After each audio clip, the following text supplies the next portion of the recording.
Morning, everyone. I'm Guy Horowitz. I'm a partner with Deutsche Telekom Capital Partners, which is the venture fund backed by Deutsche Telekom, which hopefully most of you know. If you don't, one of our biggest brands is T-Mobile, which you might be more familiar with. The fund is a 500 million euro fund dedicated to technology investments in Israel, US, and Europe. And you recently invested in a travel tech? That's correct. I mean, we like you, but T-Mobile is nice, but that's not our business. So you invested in? We invested in Fernova. I was going to keep it for later, but okay, since you asked, yes, we do invest across different verticals, including, but not only travel. Hi, I'm Roy An from Google. I'm an industry manager. I work with the sales team, and I work with travel startups and among other verticals with our sector team. Good morning. My name is Ilanit Melchior, and probably I'm the exceptional here. I'm coming from the public sector, even though I've been in the private before, and I'm running today the tourism manager. I'm the tourism director of the city of Jerusalem, but we do have some things that might be interesting for you. You're not the exception because Noam. Good morning. Well. So you're not alone. I'm Dr. Noam Koriat. I'm the CIO and the Director of Digital New Media in the Israeli Ministry of Tourism. Hi everyone, good morning. Michael Frenkel. As Ram would say, I wear two hats.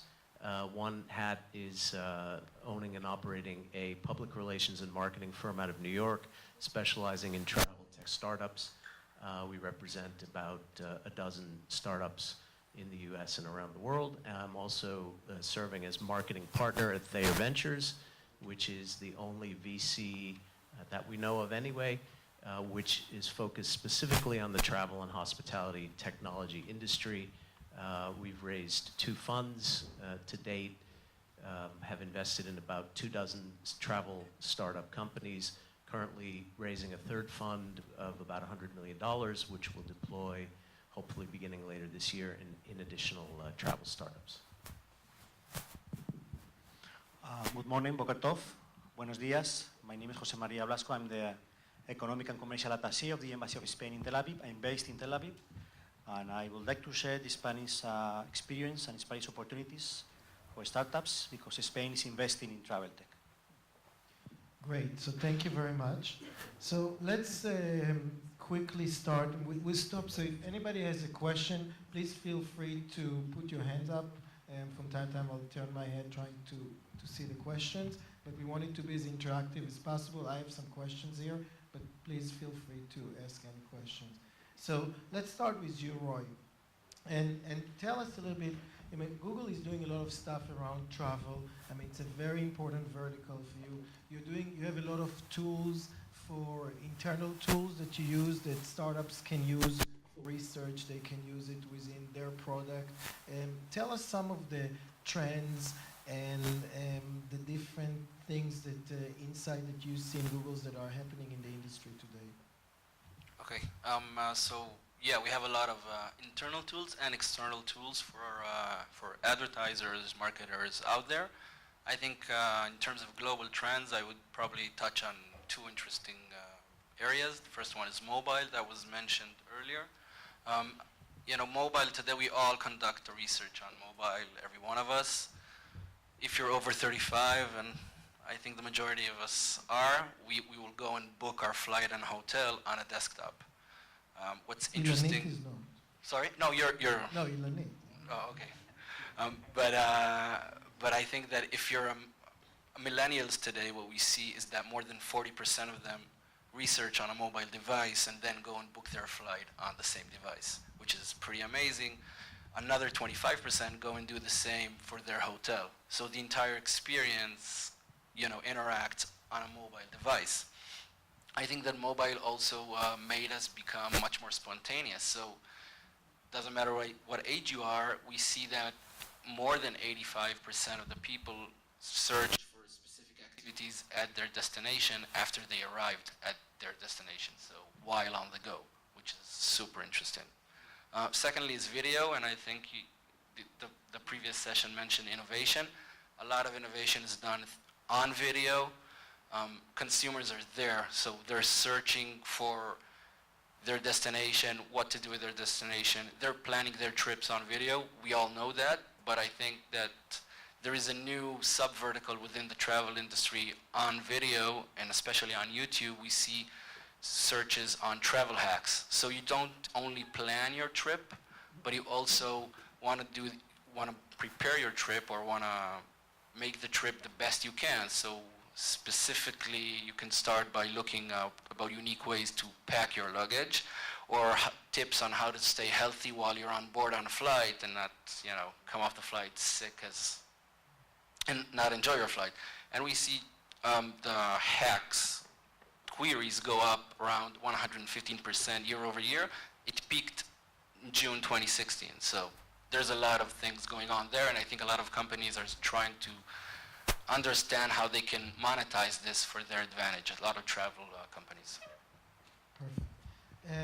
When we look, one of the main goals of this specific event is what I like to call it align the demand and the supply in the travel industry innovation, the B2B2C side, meaning bringing the demand, which are the travel brands, and the supply, which are the startup, and having the brands telling this is the kind of thing that we are looking for, this is the kind of thing that we need. So the startups say, look, here's my product. If I take it this direction, I can have a customer probably with these brands, and which means that it's going to be more than one customer.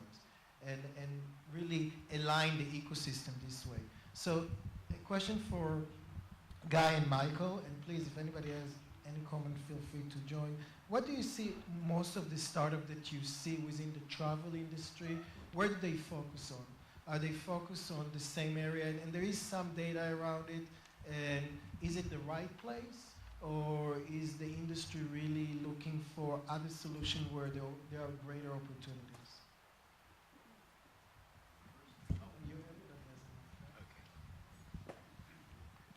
I try to. You're local. Go first. I'm local. Okay. So first, there's enough supply for everyone, meaning that there's enough startups around the B2C areas, and these tend to be either localized or with a specific expertise. There are plenty of search engines, discovery platforms, companies that try to optimize one part of the travel booking or the actual travel experience. And on the flip side, there are many companies going after the old, cumbersome, innovation weary giants of the industry. And Henry was commenting on that before, and trying to disrupt or just help improve parts of that value chain.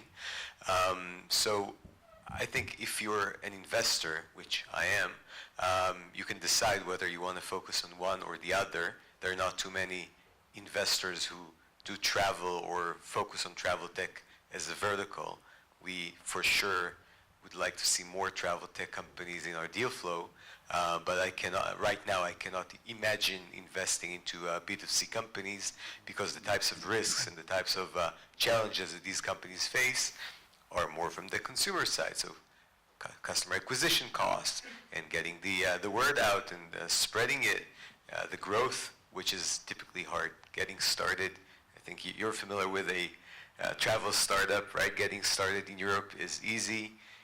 Scaling it to more countries and more domains is harder. On the enterprise software side, that's where I focus. It's actually very similar to other enterprise software startups, right? You go after a large enterprise. You try to sell a back-end system which improves or solves a problem, and it just takes a lot of time. And the implementation, the integration, everything that's associated with that. So these are completely different challenges, completely different types of investors that would like or prefer to invest in that space. And personally, as a fund as well, we tend to focus on the enterprise side. Though we have seen quite a few here in Israel. There's a buoyant community around travel, and they're doing a great job. There are many startups in in the B2C side, which eventually I might find interesting. Good. So, I think I agree with a lot of what Guy said. From the Thayer Ventures perspective, I mean, we look at dozens and more companies every year. I think as a general rule right now, we find, the industry speaks about the funnel, right? You've heard about the funnel, the top of the funnel to the bottom of the funnel. We find the top of the funnel, meaning booking distribution, to be a pretty crowded space right now. And so, I think we apply a higher threshold, perhaps, to evaluating companies and investing in that area. On the other hand, Fornova was mentioned, right? And this is not, Thayer Ventures is not invested in this company, at least not yet. But here's a company that is doing some amazing things with hotels in distribution. So, I mean, I guess you would say the rule is there are no rules, right? Opportunities where you find it.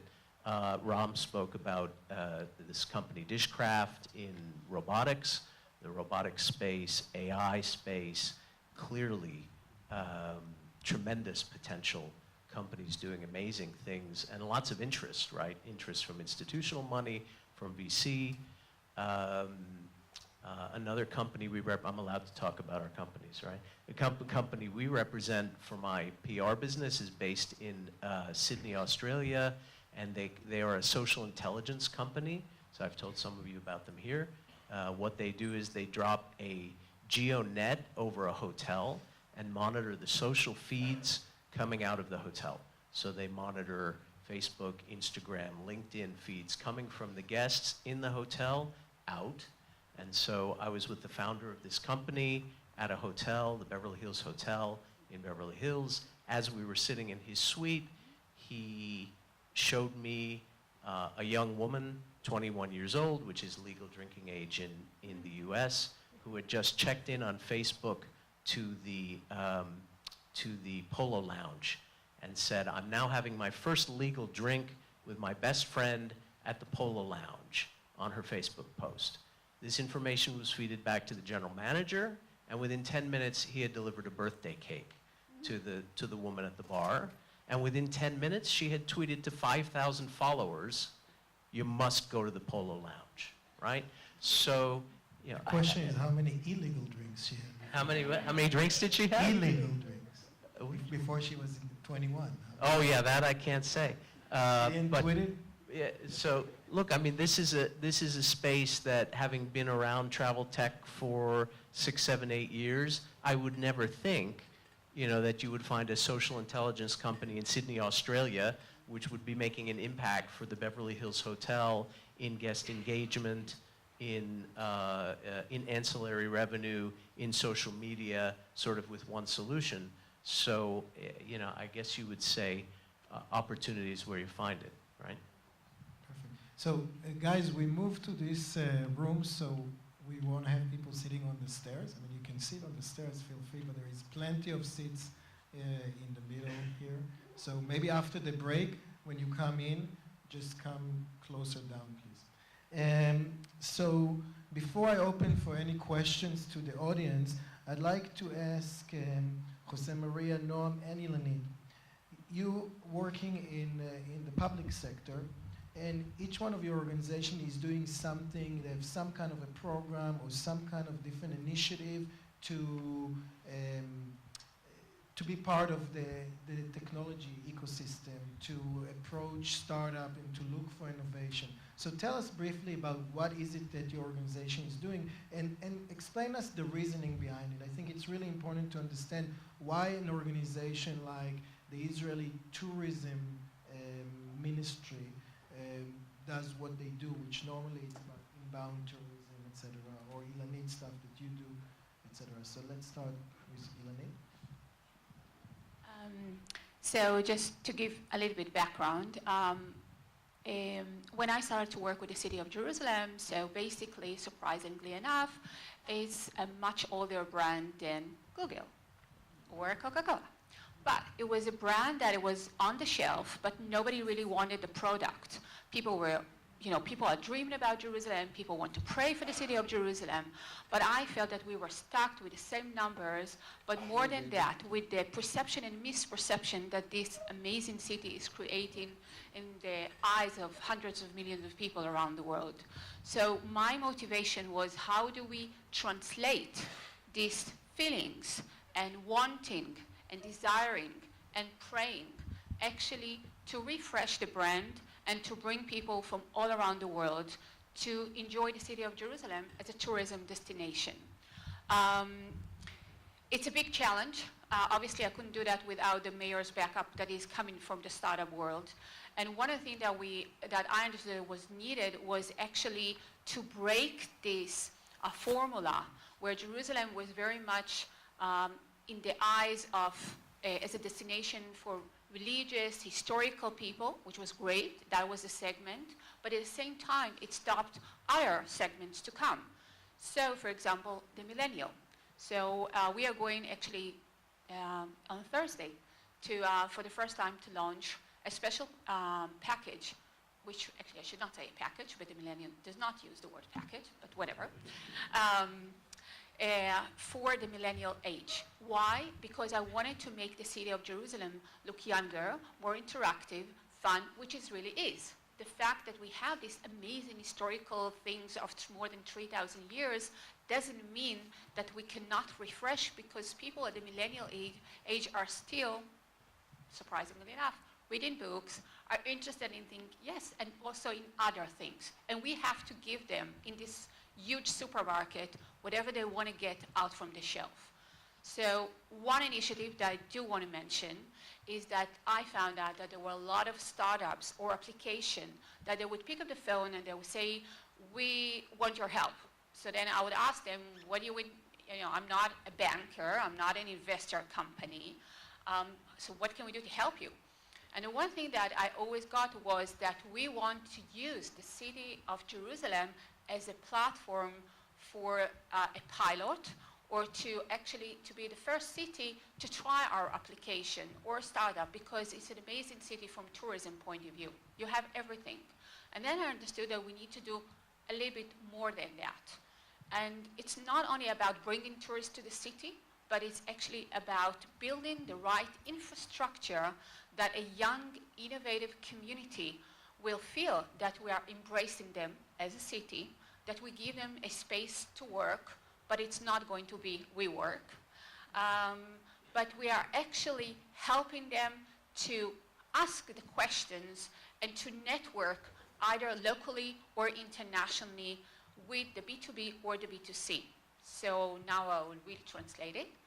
We are going to open in 2 months' time a place called JET, the Jerusalem Entrepreneurial Travel Hub in Jerusalem, in the first train station, where it will be an open space where young initiator, investor, people that have an idea, innovation, will be able to come there. They will not need to pay. They will be able to plug in with their computer or whatever devices that they choose for in a nice, very open atmosphere.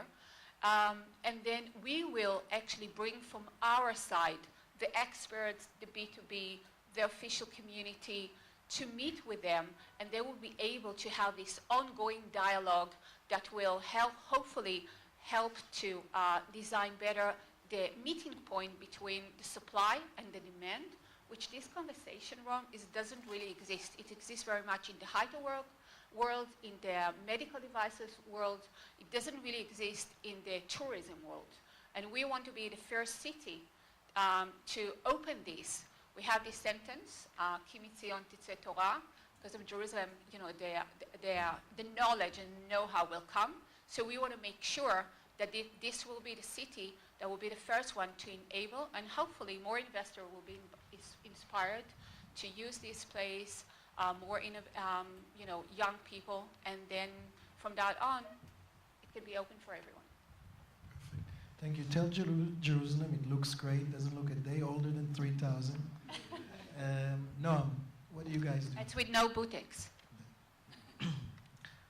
One of the major assignments of the Ministry of Tourism is to bring more tourists. And one of the vectors we use in order to achieve this, this goal is to have much wider, bigger digital presence. In order to do that, it's not enough that we have our own digital services, but we want the private sector to bring more digital services, application, websites, and etc. regarding Israel and its sites and areas, of course Jerusalem as well. So one of the things we've done is that we have published a huge database of more than 30,000 data items regarding tourism in Israel. It consists items like hotels, events, tour guides, VAT-free stores, and etc. in 7 languages. This database is being maintained daily, and we add every day more items, and it's being updated all the time. And it's all of that is published as open data sets, so it's free to use, and you can browse it through a website, info.goisrael.com, and you can also access it by using APIs via DataGov.il. So startups and innovators can use this data infrastructure as a data for their products, and they can save significant costs for collection, optimization, translation, editing, and etc. Of course, more ministries are doing this thing as well, so you have more open data at the same website I just mentioned. In addition, we have conducted 2 hackathons in order to motivate startups and innovators to build application using our open data. And the next one is going to take place at February 2018 at the next IMTN conference. And nowadays, it is very premature, so I won't talk about it much because I don't have enough to say right now, but we're now trying to think of a way to support startup and innovators in the travel tech industry regarding Israel, of course, but we want to bring them to have a real product at the end and not just a hackathon product, which is basically just a demo. So I suggest everybody who is interested in that stay updated at our website. Thank you. Jose Maria? Thank you. I think Spain is doing quite well on travel tech. In 2012, Spain received more than 57 million tourists that year. We were one of the leaders of the world. But we wanted more. And we wanted more sustainability, more competitiveness, more revenues. And we realized that Spain was a mature destination, and we wanted Spain as a smart destination. And we decided to innovate and to invest in innovation in Spain. It has been 4 years of work investing in innovation, and now what we have is dozens of Spanish and foreign startups established in Spain on the travel tech. There is a pure accelerator on travel tech. It's called Agora Next in the Mallorca island, in the Balearic Island, in the Mediterranean Sea. We have at least 4 private venture capital, Spanish venture capital that are investing in travel tech. We have Telefónica Open Space, we have IT Holdings, we have Kibo, and we have Caixa Capital Risk. They are investing in startups on the travel tech sector. And so I think that Spain is creating, the idea that I think it's in Israel, to create a hub for the travel tech. So the approach that, about the multinationals. It's full of multinationals. Spain is full of multinationals in the tourism sector. It was said that in 2015 there was 1 operation a day in M&A hotel operation, so at least 1 a day in M&A hotels in 2015. So just in that subsector, the hotel sector. So it's full of multinationals. So we have the ingredients, we have the elements for the hub. And I think that the approach of Israeli startup to Spain in this field must be, of course, Spain as a target market to look for clients for the new technologies that we are looking for, but also to find some Spanish partners. We have been developing new technologies in travel tech, and I think that joint project together Israel, Spain in the tourism sector, it will be very fruitful. So the tools that the Spanish authorities identified to follow this investment in innovation were, first of all, the technology. So that these are for the startups, the technology that the startups can offer to the clients in Spain. New business models. We needed new business models, and we are developing it. We have much to do. And finally, we want to create new touristic experiences, in the sense that we think that in Spain, people are not just traveling because it's a travel and just travel. No, they want to feel, to live a new experience. It must be a surprise, something extraordinary, something unique, something new. We are working on that. And finally, so two other things, sorry. From the public sector, we are also supporting the evolution, the creation of this hub. I was just here to raise two of the works we are developing. First of all, there are some financing from different public sources in Spain. One of the most important ones is coming from the Ministry of Tourism. It's called Emprenditur. And in 2016, for example, they financed 50 million euros in the travel tech, only in the travel tech, for startups on the travel tech sector, 50 million euros in 2016. And the other issue on public support. It's only for Spanish. Sorry? It's only for Spanish-based startups, correct? No, they can be joint venture between Spanish companies and foreign companies. So if somebody talks to you, it's considered to be a dual. Okay. And we have our IMTM, it's called Fitur, it's in January every year, and we are organizing new hackathons or lab or demo, as told before, around the travel tech. So we want the innovation also in a very traditional exhibition that it's Fitur. We want it more innovative, traditional and innovative with the startups. And finally, Spain has, for the future, for the new opportunities, we identified 7 fields in the travel tech, the smart tourism sector, and we are working on that, and we are looking for startups that are developing new technology in these fields. The first one is digitalization, to sell tourism through e-commerce. We see Zara. Zara is one of the most famous and important Spanish companies in the retail sector. They are selling Spanish fashion, Spanish retail through the e-commerce. Only 30-35% of the total sales of Zara are going through this channel, the e-commerce. Okay, Spanish tourism is being sold by the e-commerce only in 10%. So there is room to increase the digitalization. We have it very clear. Second, the mobile commerce, the mobile as a platform. You talked about this before. We have it very clear at the public sector, and we are supporting these new technologies on the mobile commerce. Third, it was also said before, the loyalty, the fidelity of clients. We want tourism that they are not clicking around. They just have to click to the point, to our point, to the Spanish tourism. Fourth, smart destination. We want we want cities, we want villages as platforms for tourism. We want cities as clients for the startups. We have a private-public association of more than 60 cities in Spain that they are already smart destinations. They have the quality and they have the needs for increasing the technology on the travel tech. Fifth, we are leaving behind the big data, and we are working more in the smart data regarding tourism. Sixth, we are also involved in the machine and deep learning, the robots, as said before. And finally, the seventh channel that is identified by the Spanish authorities regarding travel tech is the personalized solutions, the tailor-made. We want tourists that are visiting Spain feel like a king, feel good before visiting Spain, during the visit in Spain, and after they are visiting Spain. Thank you.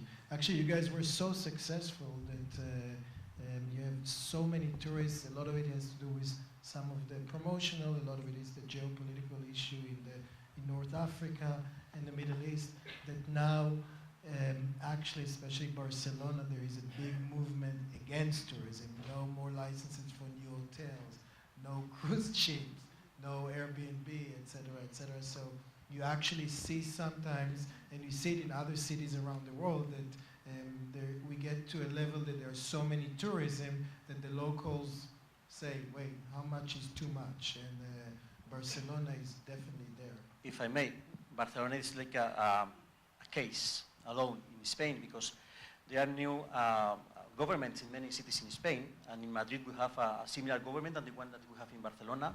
And Madrid is more focused on tourism. They are working on a smart, they are already a smart destination, but they are working on that. And anyway, in 2016, we received more than 75 million tourists, and the estimation for 2017 is more than 80 million tourists. Yeah, but actually, my point is that I always say there are no challenges, only opportunities. Because if you look at technology and travel tech, and you look at what is happening in Barcelona, it's another way to use technology. How do you use technology to help a city manage the flow of tourism? How do you use technology and strategies to maybe reduce the number of tourism but maintain the revenue flow? So you bring people that stay longer and spend more, et cetera, et cetera. So there is always opportunity to do different things using technology. Yes, 10 seconds if I may. Within this smart destination program there are already more than 60 Spanish cities in this program, one of the keys of the signs of quality of these smart destinations is that the inhabitants, the citizens of the city, feel comfortable with the tourists. So we are working on that. I was just going to add, Ram, that something I've observed is that there's we talked about airlines, hotels, now destinations. Increasingly there's a blurring of lines, right? Technology solutions that are being developed, which are cutting edge for hotels, can be adapted and can be used for destinations and other areas as well. We see that in a number of companies that we work with. So, tip to startups: the more flexible and the more adaptable your solution can be across destinations, hotels, airlines, theme parks, attractions, the better your chance, right, in the long run. Better the chance also to raise money. Any questions from the audience? One by one, not so many. Questions? So I just want to ask, for the ones of you that seen other ecosystems, so maybe Guy, Roy, Michael, whoever wants to jump in here. How do you compare the Israeli ecosystem with other ecosystems, especially the travel tech ecosystem? The quality, the deal flow, the depth of the knowledge, and what do you think the strengths and the weaknesses are? Focus on the strengths though. I can try and start. So we have the fortune of looking into three very big geographies when it comes to investment. So it's US, Israel, and Europe at large. So when it comes to travel tech, first there's a very active early stage scene here. So the ITTS, I think they've got hundreds of members now. Just heard that in the recent visa challenge, almost half of the applicants and half of the finalists are Israeli travel tech companies, which is, I think, very impressive. The issue that we see with Israel, and that's an opportunity, that's not a problem, is that there isn't a lot of history, there isn't a lot of legacy here that allows Israelis to innovate and think outside the box. But when it comes to facing reality, sometimes the pace at which Israeli entrepreneurs want to move is incompatible with the pace at which the industry is willing to be moved. So I think Henry was touching on that before. Sometimes you have a customer, and it could be any enterprise. It could be a bank, could be an insurance company, could be a utility, but also in the travel space, these guys take time to come to terms with what you're offering. So European companies that we meet, and we've seen quite a few European, I wouldn't say just travel tech, but enterprise software companies who are, they pace themselves. They're more patient. They don't need to conquer the world in one day. We, in Israel, we do want to conquer the world in one day. And unlike the American counterparts, we don't have a local market. So we want to be huge, but we're starting with a blank piece of paper. So for many of the Israeli entrepreneurs, my tip and my advice would be not to rush into engagements with those large entities before there's enough of financing or enough of backing guaranteed. Jumping directly into the large pool with the smaller resources that we have here could be counterproductive. the last point on Israeli innovation, I think we've seen a lot of stuff around around artificial intelligence, machine learning, all those buzzwords. And Fornova that we invested in has a lot of those elements, using technologies that were developed for completely different purposes, for improving the efficiency of the travel industry. So we do have a lot of technology know-how, and the base here is very strong on legacy systems, transforming legacy systems, or adapting them to the new world, allowing large enterprises to change, to optimize, personalize their interfaces towards their customers. We just invested in a company called Dynamic Yield. That's not a travel tech company, but they do have a very interesting implementation in travel where every customer gets served the right thing at the right time, a bit like the Amazon experience, if you may, which is super important for the travel space. So don't just think travel, think wider, and travel will be one of your verticals. I'll jump I in. hear here. voices. So what we've seen in the past year, I think, in the Israeli startup scene, especially for travel tech, I would say, completing your analysis, is two main models. I think the first one is companies working more on how to become very innovative affiliates on the travel tech industry on the one hand, and on the other hand, I think a lot of companies are looking for very niche solutions, whether it's B2B or B2C, but looking for very specific solutions on how to create a better experience for their users and added value service for their for another business, whether it's hotel and air service. And I think this is the right way to go, especially when the domestic market is very small, so it's a perfect test bed, but you'll need to go out at a very early stage to explore Western European or US markets. So, Yeah, I mean, look, I think we've probably all, or most of us, read the book Startup Nation, right? So, and there's a lot of truth in there, I think, when it comes to the characteristics of Israeli technology. Not that I'm the big expert, but having met with a few companies over the past couple of days, I hate to keep using the word Fornova, but I'll use Fornova as an example. I mean, the technology is just good. I mean, it's just smart. It's just ahead of where the rest of the industry is. And so, that's one factor. We have another sort of tip for startups. We have one company we represent, a very successful sort of Series C company whose CEO said to me a few weeks ago that the secret to success for a startup is that you need to make a big bet, which represents the entire future of the company, every 6 months, and keep winning, right? Every 6 months. And if you can do that, and do that over time, you're going to be a successful company. I think there's that kind of boldness here. I think there's that kind of willingness to take sensible risks and put it on the line. So it looks good, although be careful, New York is coming up right behind you. I like how Guy started his answer. We focus on 3 major regions, the US, Europe, and Israel. And I thought he would say Asia, and okay, we don't focus on Antarctica. Actually, the largest travel tech deal of the year was in India. That's Gumu. It's like a $50 million raised, and it's not even in China. You say, okay, next one is China, right? So India is an area where we don't focus at all, and a lot of good stuff is happening there. So unfortunately, we're only focused on the left side of the map, right? I wish I could say different. It's a globe, so it depends where you stand. Yeah. I don't want to get into politics. It's the left side of that.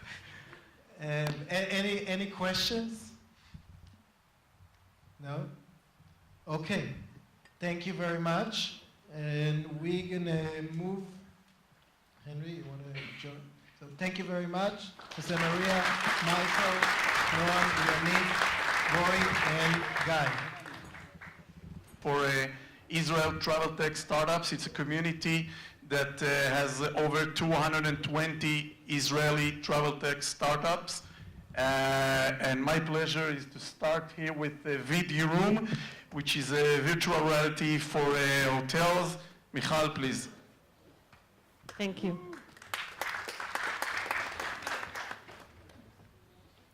Is there anyone in this room recognize this feeling that we have so many hotels that we wish to book and we still confuse? Video Room mission is to increase the trust of the user in the booking process and at the same time to increase the conversion for the hotels.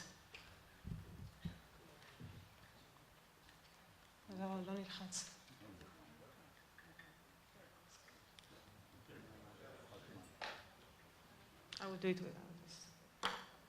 Video Room is a direct marketing platform that enables hotels to build a VR website for the pleasure of all VR glasses users. There are 1.2 million hotels worldwide and 3 million Airbnb properties worldwide. By 2020, revenue expected to be from VR 120 billion. Do you know that there are already 300 million users that hold VR glasses at their home, and the number are growing by 300,000 every month? But what you can do with VR today?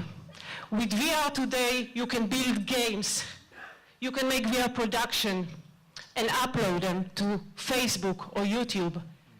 But if you can build apps, but apps are very expensive to download.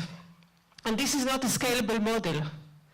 So the good news is that from today, any hotel that would like to build a VR website without any knowledge of coding that can open in any browser, your hotel reservation system will be connected immediately to the VR website that will be located in your subdomain. For example, vr.hilton.com.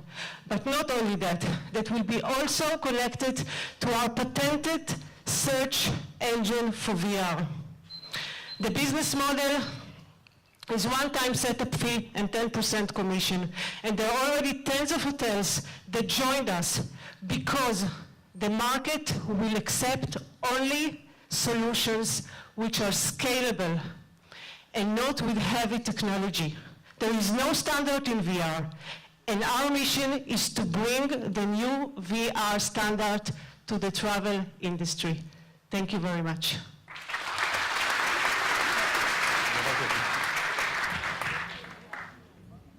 And I am the CEO of Room Checking.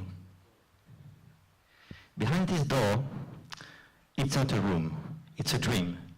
Because when people book for a room, they actually book for an experience. And people are very expecting a lot, even too much. And that's why, for people working in the hotel, making an exceptional service is the norm. But what you tend to forget, or what you don't want to know, is that just 1 hour before, the room was not exactly what you thought. It's exactly the opposite of what you dreamt. Yes, the room is dirty, but you know what? The lamp is broken, the TV remote is dead, and of course you're gonna come early, and you don't want this room, and you want a baby bed. You don't know how much pressure you put on the hotel. And if you multiply this by that, 400, 200, or even 50 rooms, you understand that for the hotel staff, it's a constant challenge. But what we've discovered is that most of the hotels are still working with pen and paper. Or even why? Even were very expensive. So expensive they can't afford it. Or even so old software, undeveloped or bought by companies and still very expensive. We think that there has to be a better way. And that's why we developed Room Checking. We developed Room Checking to help hotels deliver the experience by improving the staff communication and productivity at the same time. We did it by developing 7 applications handcrafted to the inspector, the attendant, the manager, the runner, the front office, and even the guest. Connected to the PMS in real time, we've been able to convince over 100 hotels in Europe among the best, using it every day, every single minute.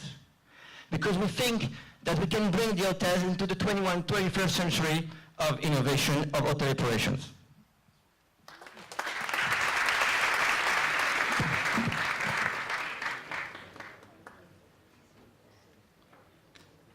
The next one is going to be survey for HR for hotels.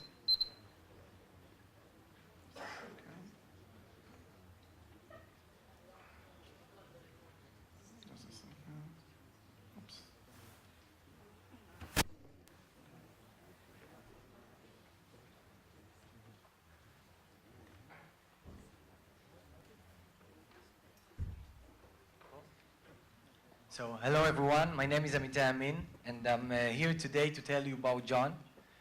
John is a shift manager in one of the busiest restaurants in New York. Many of his days are very stressful, and he ends them unsatisfied and unhappy.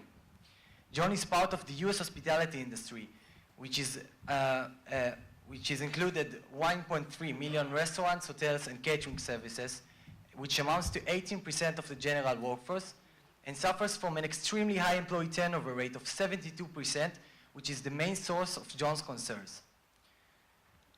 How does it affect John? First, John has to really struggle finding new employees, and even if he finds employees, he needs to train them over and over again from the same positions, and needs to handle the workload of ongoing workforce management. Now let me take you with me 1 year into the future. Ladies and gentlemen, introducing Survey, the ultimate unified platform for employee management in the hospitality industry.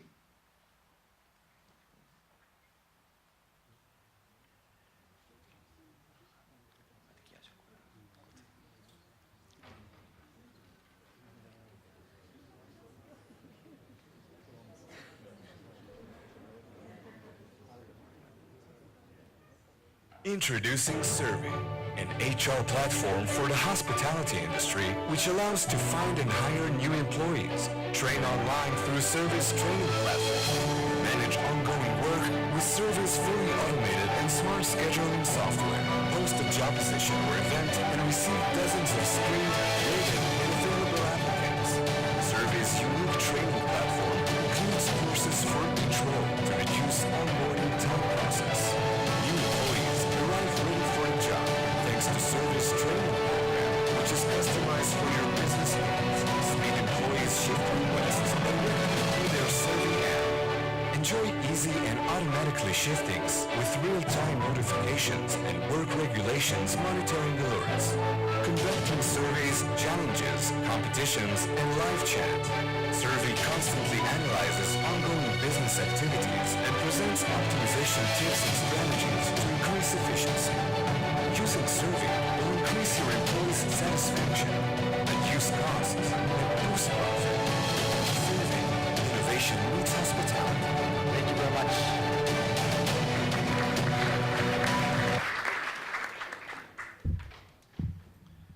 Can you hear me? Is this working? Hi, my name is Michael. I'm from Gamity, and I want to tell you how people feel when they try and plan their trip together online. In one word, it is terrible. And in more words, well,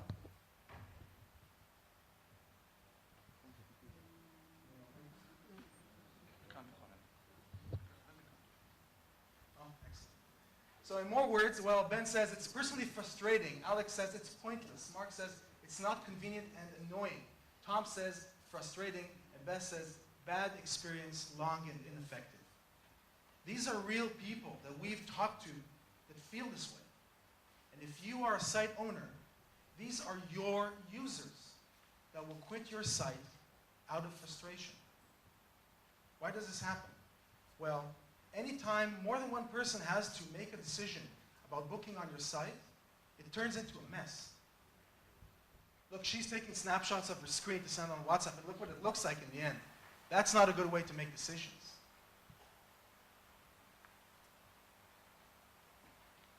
What my company offers is one line of code. This one line of code, when introduced to your site, introduces a unique messaging app on your site. Now users, when they're on this site, on your site, they can just invite their friends, browse together, add options, easily vote on them, and without friction, just make a decision. It's time to make online shopping truly social. Me and my team are ready to increase your traffic and increase your conversions.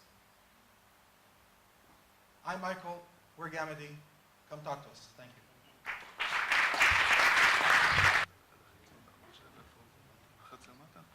Hi everyone, my name is Jenny. I'm originally from New York and I'm also an avid traveler. If there's one thing I've learned from my travels, it's that walking is a great way to discover a city and truly understand its local vibe. And like many of you, when I walk in a new city, I use navigation to figure out where I'm going. The thing about navigation is it's a utility. It offers the shortest or fastest way to get from point A to point B. But why do we travel? It's not to run around as quickly as possible. It's to have a certain type of experience. And that's how Sidekicks was born. Sidekicks is a smart walking, navigation, and urban discovery app that gives you routes based on your interests. That is what you want to see or do along the way. We have been featured as a top travel app in many media outlets who called us both the Waves for Walkers and the love child of Google Maps and Yelp. We are available in hundreds of cities worldwide, and we have a smart engine that automatically adds new cities every week, so this is very scalable. And we've learned a few things along the way about the way people use our app. We see that a trip is a trigger for people to download Sidekicks, but just as importantly, we see people taking the app back and using it in their hometown as a tool of local exploration and discovery. And this is important because it allows us to have a longer-term relationship with our users than your typical travel product. We also have a white label version of the app for the travel industry. This provides for brand marketing, including user-created content over social media. It allows you to promote local experiences, and there's also a rev share model. I'd love to talk to you more about it. You can find me at the conference or contact me at jenny@getsidekicks.com. Thank you.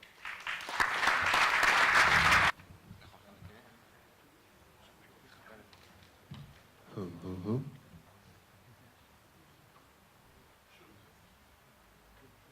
Unique experiences together. Today, that's what everyone is looking for when they plan their trip together with their friends and family. But unfortunately, we are not all expert travel agents, and booking those trips together takes a long time and is a difficult process. In fact, it takes 40 hours in average for an average person to make a trip surrounding an experience. So we are here to solve these problems.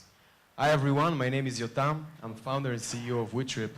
And WeTrip is a one-stop shop for tailor-made packages for groups surrounding experiences.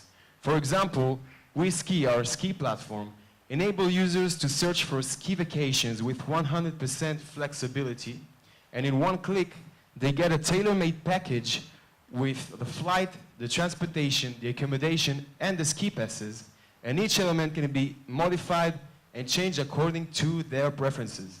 Once they get the best package they have, they just invite their friends to the same package, where each one can add equipment or lessons, and they pay for his own part. Super easy, super nice. We launched the WeSki in October last year. In the first 5 months, we had 330 customers, totaling to almost $330,000, from which we generated $40,000 to the company. And we have a really unique business model in the B2C travel industry, because we are acquiring a group leader, the one that creates the package for the group. We acquire them in $120 of marketing. And this group leader is bringing with him 4 more friends to the package, totals to a $4,500 package, from which we generate $700 back.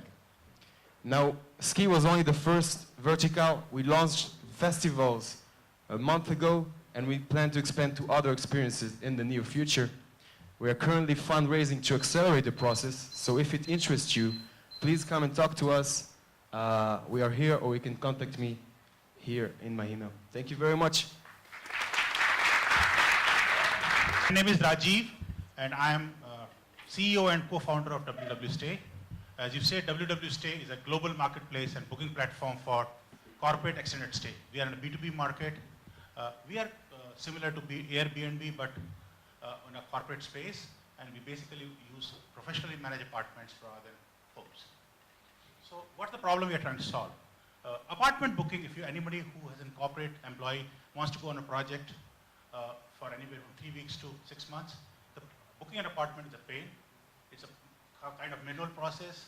Suppliers do not have real-time inventory. You have safety and security issues, which doesn't allow employees to go for sites, consumer sites. Corporates wants to have more control, so they need a lot of reporting, etc., etc. So, and we have found that because of this, all of TMCs do not do this business, And employees, we have done a study, 60% employees book, it's a GBD study, 60% employees book the apartments themselves, and creates problems for the employees, both cost as well as safety. So what is the solution?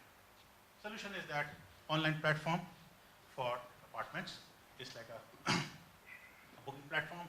We coexist with the corporate. We have strong APIs. We integrate with corporate environment. We're already Concur expense management or any self-booking tools. We also make sure safety and security. We only list apartments which are professionally managed and curated for corporates.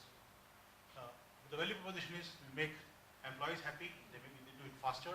Instead of a week or a few days, it takes a few hours to book. Makes corporate managers happy because we take care of safety, security, we give them reporting, etc. And also we make suppliers happy because we take care of their interaction with corporates much easier and much faster. And also we ask them to, as a marketplace, inventory. So we are almost globally present everywhere, 170 countries. We are in project travel, relocation services, business travel, as well as in campus. So this is sort of what we are we're just displaying our product on the floor. We invite you to come and see. Thank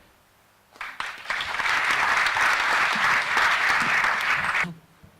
Which is a video-based trip planner. Thank you very much for the opportunity to speak here. It was my dream to play for the Camry Theater, and here it is. So dreams come true.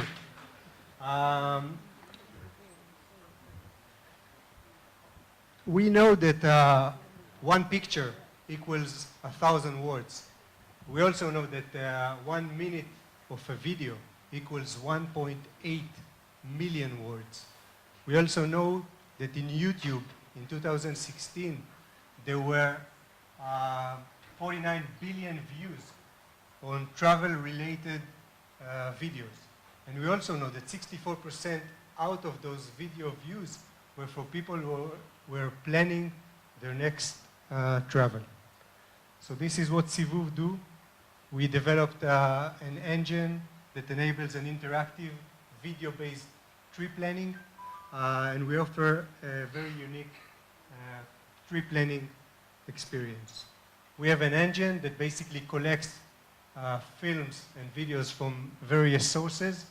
We have an engine that knows how to video process and picture analyze those videos and decide what it sees in the video, and then present it to the customer that actually can watch video instead of reading material, select on the running video his points of interest, and plan his trip. This is our website. You can log in from your mobiles or from your desktops, and we invite you to join us for a Sivuv, which is a ride in Hebrew. So come have a ride with us, and we are displaying outside so you can come and visit. Thank you very much.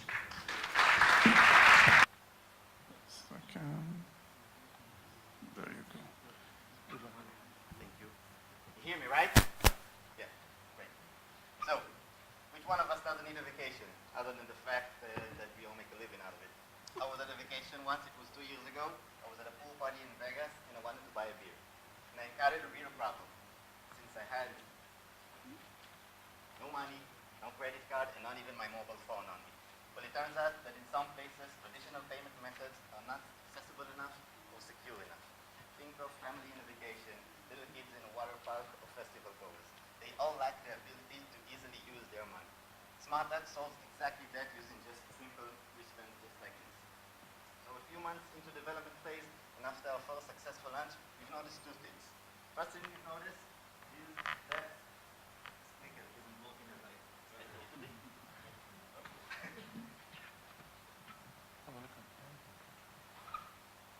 Yeah. Okay, so first thing we've noticed is that we managed to increase user spend by a minimum of 30%.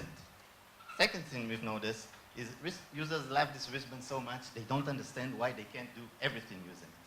So we decided we needed to be much more than just a cashless payment platform, but a fully integrated solution for the tourism and leisure industry. So we added some features. Beside the cashless payments, we added ticketing and access control. You can use this wristband to open your hotel room or get restricted areas access. We added social media integration and photo booth. Using our photo booth, users can tap the wristband, get a cool video, and share it to the social media account, #YourBrand. We added loyalty rewards and gamification.